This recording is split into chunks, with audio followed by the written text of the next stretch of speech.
Do you ever get to the end of the day, look at your screen time report, and feel that sense of dread wash over you? Do you wonder where all those hours went? Does it feel like your life is being lived through a screen, run by notifications and an endless scroll you just can't escape? I've been there. My digital life was spiraling, and I could feel my peace of mind slipping away. But then, I stumbled upon an ancient secret from a Buddhist monk that changed everything. It started small. The first thing in the morning, before my feet even hit the floor, my hand would instinctively grab my phone.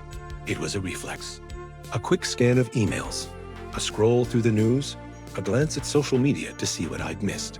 It felt harmless, efficient even. But soon, 5 minutes bled into 15, then 30. I was starting my day already behind, my mind cluttered with the anxiety, outrage, and curated perfection of the online world before I'd even had a chance to check in with myself. That anxiety started as a low hum, a background static I could mostly ignore. But it grew. My phone became a phantom limb. A notification buzz during dinner with friends would hijack my attention, even if I didn't look. I'd be in a conversation, nodding and smiling, but a part of my brain was somewhere else, wondering about that email, that comment, that like. I was physically there, but mentally absent. My relationships started to feel hollow, not because of anyone else, but because I wasn't fully showing up for them. The very connection I was chasing on my devices was severing the real, meaningful ones right in front of me. I felt this deep loneliness, even when I was in a room full of people. The endless scroll became my default state. Waiting for coffee, a lull at work, even the few seconds at a red light, every empty moment was an invitation to dive back into the phone. It wasn't even about finding something. It was about avoidance. As the Zen master Thich Nhat Hanh pointed out, so many of us are afraid to just go home to ourselves. We're afraid to face the boredom, the loneliness, the quiet suffering that lives inside. Technology, he said, has become this incredibly powerful tool that helps us run away from ourselves, filling every vacuum with noise so we never have to face the silence. I was running constantly from my own mind. My focus was shot. I'd sit down to read an actual book, and my hand would twitch for my phone after just 2 pages. I'd try to work on a project, and my mind, now trained for the quick dopamine hit of a new alert, would wander off in minutes. The constant stream of information felt like a fire hose aimed at my brain. I was losing my ability to think deeply. My productivity tanked, and the guilt from that just pushed me deeper into the distracting embrace of my screen. It was a vicious cycle. I felt trapped by a device that I owned, a prisoner in a digital cage I had built myself. My life didn't feel like it was mine anymore. It felt like it belonged to the algorithm. I soon realized my story wasn't unique. It's one of the defining struggles of our time. We're more connected than ever, but that connection has come at a price. Research shows that a huge percentage of people admit they feel addicted to the internet and their screens. Some studies suggest that for younger generations, the time lost to scrolling can add up to over a month every single year. Think about that. An entire month of your life, gone every year. So why is it so hard to look away? This isn't just a failure of willpower. You need to understand that you're up against a system that is masterfully designed to capture and hold your attention. Every like, share, and colorful notification is a precisely calibrated dopamine hit, lighting up the same reward pathways in our brain that are tied to addiction. Neurologists have shown how these digital rewards can actually change our brain's chemistry over time, making it harder to manage our impulses and regulate our emotions. We're not just using tools. We're caught in a system built to exploit our deepest psychological triggers. And this brings us to a 2,500-year-old Buddhist concept that has never been more relevant: Tanha. Tanha is a Pali word that translates to thirst or craving. But it's more than just a simple want. It's a deep, knowing hunger that, according to the Buddha, is a root cause of our suffering. It's that feeling of, if only I had this, then I'd be happy.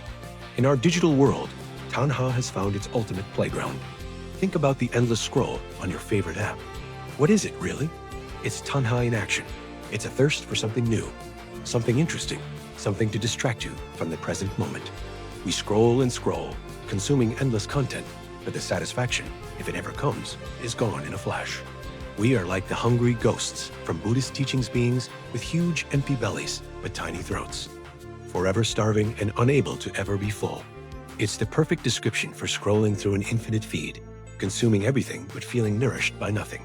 This digital Tanha shows up in a few key ways. It's the craving for validation, measured in likes and shares. We post something, a picture, a thought, and then we wait.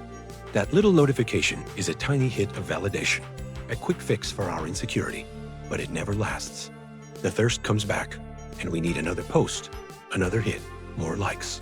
We end up measuring our messy, real lives against the curated highlight reels of others, leaving us feeling inadequate and dissatisfied. It's also the craving to escape, what we call FOMO, or the fear of missing out. This is a huge driver of our behavior.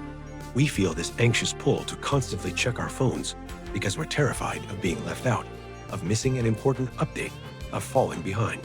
This fear keeps us tethered to our screens, creating a state of continuous partial attention, where we are never fully present in our own lives. Studies show this constant on-alert status creates chronic stress and anxiety, keeping our nervous system in a low-grade state of fight or flight. And finally, it's the craving for distraction itself. Like Thich Nhat Hanh said, we use technology to run from ourselves. We're scared of the silence. We're afraid of what we might find if we just sat with our own thoughts and feelings, the loneliness, the sadness, the fear. So we reach for the phone. It's an automatic, compulsive act of avoidance. In Buddhist terms, we're seeking refuge in external noise to avoid the internal reality of our own minds. But this refuge is flimsy and unsatisfying. It doesn't fix the underlying pain. It just masks it, and in doing so, often makes it worse. This is the digital cage. It's a prison built from dopamine loops, social pressure, and our own deep-seated craving for more. It promises connection, but often leaves us feeling isolated. It promises information, but often delivers overwhelm. Breaking free isn't just about deleting an app. It requires a much deeper shift. It requires a new way of relating to your own mind. It requires ancient wisdom. My breaking point came on a totally ordinary Tuesday. I woke up, scrolled. I went to work, distracted by a constant hum of notifications. I came home, exhausted and relaxed by, you guessed it, more scrolling. That evening, my partner was trying to tell me about their day. I was nodding, making all the right sounds, but my eyes kept darting down to the phone in my lap. Suddenly, they just stopped talking. I looked up. The look on their face wasn't anger. It was sadness. It was the look of someone realizing they're talking to a person who isn't really there. In that one moment, the whole illusion of my digital life just crumbled. The hundreds of online friends, the endless content, the feeling of being connected, it all felt so incredibly hollow. I was more alone than ever, and I was actively pushing away the one real person who mattered most. That night, I couldn't sleep. The familiar blue glow of my phone offered zero comfort, only a harsh reflection of my own emptiness. I felt this desperate need for a change, but I had no idea what to do. The advice to just unplug felt impossible. My job, my friends, my whole life was tangled up in technology. I couldn't just yeet my phone into a river. A few days later, I stumbled on a podcast with a Westerner who'd spent years as a Buddhist monk in Thailand. He wasn't talking about religion. He was talking about the mind. He described the mind as a wild monkey, always swinging from one branch of thought to the next. He said the modern world, with all its digital distractions, is like an infinite forest for this monkey, leaving us feeling constantly agitated and drained. Then he said something that stopped me cold. The secret, he said, is not to try and cage the monkey. The secret is to give the monkey a single beautiful thing to hold, a single banana. And that banana is your breath. It was such a simple, beautiful metaphor. For the first time, I got it. The goal wasn't to fight my digitally addicted brain into submission. I was clearly losing that battle. The goal was to gently, compassionately, give it something better to do, to train it. He described the Buddhist path not as one of giving things up, but as a path of skillful living. He talked about Buddhist principles as practical tools for understanding and training your mind, for seeing things clearly, and for freeing yourself from your own self-inflicted suffering. He talked about mindfulness not as some vague, New Age idea, but as the precise, practical skill of paying attention. On purpose, in the present moment, without judging yourself for it. It was a revelation. Here was a 2,500-year-old tradition that seemed to have a perfect diagnosis for my very modern problem. The hungry ghost was my endless scroll. The constant need for distraction was my fear of being alone with my thoughts. The core delusion was believing that happiness was waiting in the next notification. And most importantly, it offered a real solution. Not a quick fix or a 7-day detox challenge that I knew would fail, but a sustainable, lifelong practice. It offered a middle way that avoids the extremes of binging on technology or rejecting it completely. It was a path that understood technology isn't evil, but that our relationship with it has become deeply unskillful. The problem wasn't the horse. It was that we'd forgotten how to be the rider. I felt a flicker of hope for the first time in a long, long time. This wasn't about becoming a monk or giving up my modern life. It was about taking back my own mind. It was about learning to be the master of my own attention instead of a slave to the algorithm. This was the monk's secret, an ancient blueprint for finding peace, not by escaping the world, but by learning how to live in it with wisdom and purpose. Armed with this new hope, I started exploring these techniques, not as philosophy, but as practical, daily exercises. I learned that Buddhist meditation isn't just one thing. It's a whole toolkit with different practices for different goals, and so many of them are perfectly suited to rewiring a brain that's been hijacked by digital distraction. Let's walk through the core practices that became my lifeline. They aren't complicated. They are simple, powerful, and you can start right now. Everything starts with mindfulness, or sati. Today, mindfulness is a buzzword, and it's often watered down. It's not just about being calm. In its original context, mindfulness is a superpower. It is the simple practice of bringing your full, non-judgmental awareness to what's happening right now. It's the act of noticing. Why is this the foundation? Because you can't change a habit you aren't even aware of. Most of my phone use was mindless. The hand reaching for the phone, the thumb starting to scroll. It was all on autopilot. Mindfulness is how you turn the autopilot off. It's about putting a tiny bit of space between an impulse and your action. You feel the urge to check your phone. Instead of instantly obeying, you just notice it. You can say to yourself, there's the urge to scroll. That simple act of noticing creates a choice. For the first time, you're free to decide what to do next. You're literally strengthening the part of your brain responsible for focus and impulse control. The simplest, most direct way to build that mindfulness muscle is through breath awareness. This is the banana for the monkey. Your breath is the perfect anchor for your attention. It's always with you. It's always in the present moment, and it's neutral. Here's how you start. Get comfortable. You don't need a special cushion or to fold yourself into a pretzel. Just sit in a chair with your feet on the floor and your back mostly straight, or lie down. The goal is to be comfortable but awake. Gently close your eyes, or just let your gaze be soft and unfocused on the floor in front of you. Bring your attention to your breath. Notice the physical feeling of air coming in and out of your body. Maybe you feel it at the tip of your nose, or the rise and fall of your chest or belly. Pick one spot and just rest your attention there. Just breathe. Don't try to control your breathing. Your only job is to watch it. Notice the full in-breath. Notice the full out-breath. Notice the little pause between them. When your mind wanders, just guide it back. This is the most important part. The moment you realize you're lost in thought, you've already woken up. That's a moment of mindfulness. Without criticizing yourself, just gently and kindly bring your attention back to the breath. Every time you do this, it's like a push-up for your brain. Start with just 5 minutes a day. That's it. It might feel like an eternity at first, but consistency is way more important than how long you do it. By doing this every day, you're changing your brain's default setting from distracted to present. Studies on mindfulness are showing it can significantly reduce symptoms of internet addiction. You're building the core skill you need to navigate the digital world on your own terms. Once you start practicing mindfulness, you can apply that awareness to your surroundings. You can create clear, sacred boundaries around your tech use. This isn't a punishment. It's about creating pockets of sanity in your day where your mind can finally rest and recover. Here are the boundaries that made the biggest difference for me. The first and last hour. Make the first hour after you wake up and the last hour before you go to sleep completely screen-free. This is a game changer. Instead of waking up to a flood of other people's demands, you wake up to your own life. You can stretch, drink some water, look out the window, meditate. You start the day centered and proactive, not reactive.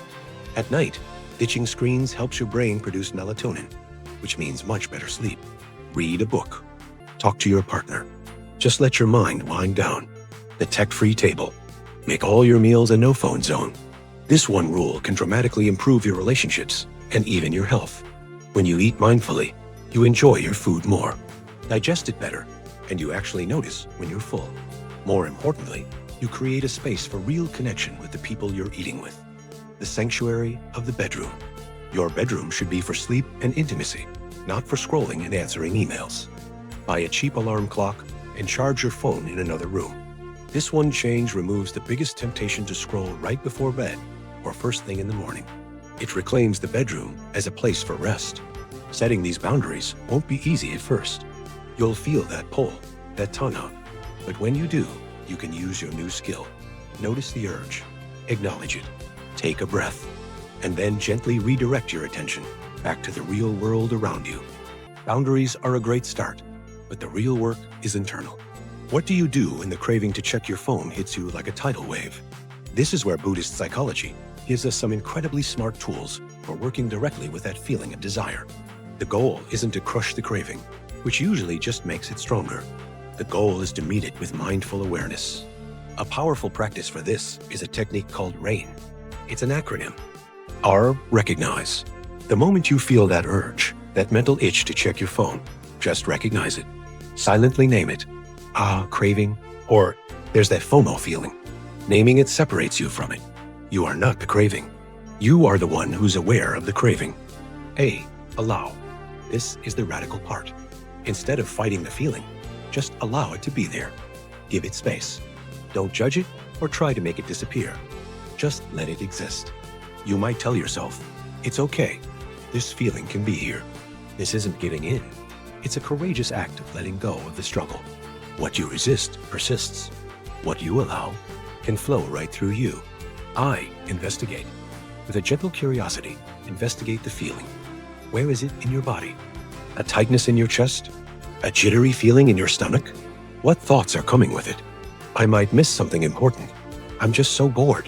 One quick look won't hurt. Just watch these sensations and thoughts like a scientist, without getting swept away by them. Then, nurture. Finally, offer yourself some compassion. This isn't about excusing the habit. It's about being kind to the person who is suffering with it. You might put a hand on your heart and say something kind to yourself, like, "This is really hard. It's okay to feel this way. I've got you." This step short-circuits the self-criticism that so often fuels these cycles. Practicing R.A.I.N breaks the reactive loop of craving and response. It teaches you that you can handle uncomfortable feelings without having to immediately act on them.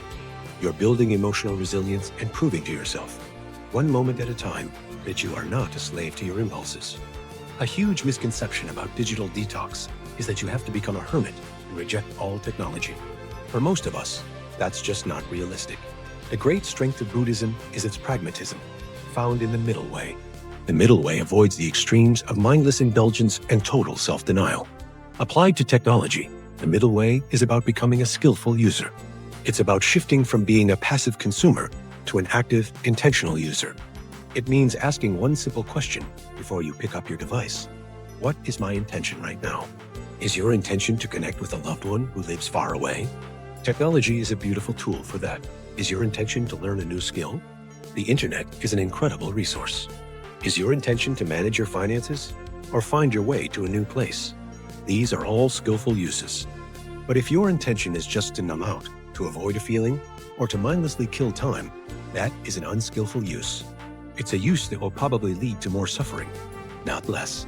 This means curating your digital diet the same way you would your food diet. Notice how different kinds of content make you feel. Does scrolling through a certain feed leave you feeling anxious and less than? That's digital junk food. Maybe it's time to unfollow or limit it. Does reading a long article from a thoughtful source leave you feeling informed and energized? That's nourishing content. Seek out more of that. This is what Thich Nhat Hanh called mindful consumption. Are we consuming things that water the seeds of peace and compassion inside us? Or are we consuming things that water the seeds of fear and anger? The choice is ours, every single time. And here's the amazing part. This ancient wisdom, developed over thousands of years of practice, is now being validated by modern neuroscience. When you do these practices, you're not just calming down, you are actively changing the structure of your brain. Science is showing that a digital detox, especially when you pair it with mindfulness, has huge benefits. It can dramatically lower stress and anxiety. When you step away from the constant alert and response cycle, your body's production of the stress hormone cortisol starts to balance out. What's more, brain scans have shown that too much screen time can be linked with thinning gray matter in parts of the brain we need for good thinking. But the brain has an amazing ability to change and heal, called neuroplasticity. Taking a break from the constant stimulation gives your brain the time it needs to rest and recover. Practices like meditation actually help this process along, building new neural connections and rewiring your brain for better focus and emotional regulation. Study after study has shown that mindfulness-based programs are effective treatments for behavioral addictions, including internet and smartphone addiction. They work by strengthening the parts of the brain involved in self-awareness and impulse control. What the monks knew through deep introspection, science is now showing us with high-tech instruments. These practices are not just spiritual ideas. They are evidence-based techniques for taking back your mental health in a world that is designed to pull you apart. My journey from being completely hooked on my screen to where I am today wasn't an overnight fix. It was, and still is, a practice. There are still days when the pull of the online world is strong. There are days I scroll more than I'd like. But the difference is that now I have the tools. I have the awareness. The cage door is unlocked, and I know how to walk out. The monk's secret wasn't a magic spell. It was the simple, profound truth that we have the power to train our own minds. We don't have to be victims of our technology. We get to choose where we place the most valuable thing we have, our attention. By bringing these ancient practices into our modern lives, by practicing mindfulness, even for just 5 minutes a day, by setting sacred boundaries that create space for real life, by meeting our cravings with kindness instead of fighting them, and by walking the middle way of skillful tech use, we can completely change our relationship with our devices. This isn't about rejecting technology. It's about putting it back in its proper place, as a tool that serves us, not a master that we serve. It's about reclaiming your focus, your peace, and your life. It's about remembering that the best experiences are rarely found on a screen. They're found in the quiet moments of being present, in deep connection with others, and in the stillness of your own peaceful mind. You have the power to find that peace. Path is here. It's been waiting for you for 2,500 years. Final CTA. Thank you for spending your valuable attention here with me today. This journey to digital well-being is one we're all on together. In the comments, I'd love to hear your experience. What's your biggest struggle with digital distraction? Have you tried any of these techniques? Your story could be the thing that inspires someone else. And if you haven't already, please subscribe for more practical wisdom on how to live a more focused, peaceful, and meaningful life in this crazy digital world. May you be happy, and may you be at peace.